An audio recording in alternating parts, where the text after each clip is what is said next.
Dental college വിദ്യാർത്ഥിയായിരുന്ന Nitin രാജിന്റെ മരണത്തിന് ഉത്തരവാദികളായ college അധികൃതരെ arrest ചെയ്യണമെന്നാവശ്യപ്പെട്ടാണ് all Kerala പുലയർ മഹാസഭയുടെ നേതൃത്വത്തിൽ മാവേലിക്കര പോലീസ് സ്റ്റേഷനിലേക്ക് പ്രതിഷേധ മാർച്ച് നടത്തിയത്.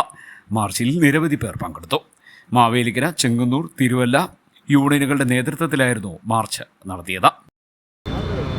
ഇന്ന് വളരെ വിചിത്രമായ ഒരു പോസ്റ്റ് ഫേസ്ബുക്കിൽ കണ്ടു. അവിടെ SFI എന്ന് കൊടി നാട്ടിയിരുന്നു. എത്ര വർഷം കൊണ്ട്? 10 വർഷം അല്ലല്ലോ, 24 വർഷമായില്ലേ ആ കോളേജ് തുടങ്ങിയിട്ട്.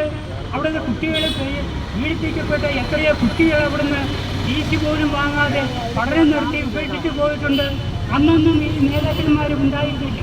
അപ്പോൾ ഇവിടെ വ്യക്തമാകുന്നത് പട്ടികജാതിക്കാരനെ ഏത് നിലയിലും അവനെ നശിപ്പിക്കാൻ എന്തൊക്കെ ചെയ്യാൻ കഴിയുമോ അതെല്ലാം ചെയ്യുക എന്നുള്ളതാണ് അവിടുത്തെ സവർണ വിഭാഗത്തിൻ്റെ പ്രധാന ലക്ഷ്യം.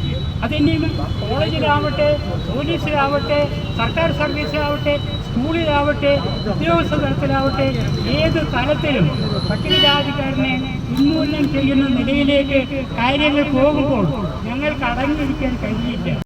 ഈ കോളേജിൻ്റെ മാനേജ്മെന്റ് എന്ന് പറയുന്നത് ഇസ്ലാം മതത്തിൽപ്പെട്ട ഒരാളാണ്. 21 ഏക്കർ ഭൂമി, അവിടെ എല്ലാവരും സൗകര്യങ്ങളോടും കൂടിയ ഈ നേരത്തെ മെഡിക്കൽ കോളേജായിരുന്നു. അവരുടെ കയ്യിലിരിക്കൊണ്ട് മെഡിക്കൽ കോളേജ് മാറി ഇപ്പോൾ ദന്തൽ കോളേജാണ്. അപ്പോൾ അവരുടെ പേരിൽ നടപടി. CDNet news, Mavelikkara.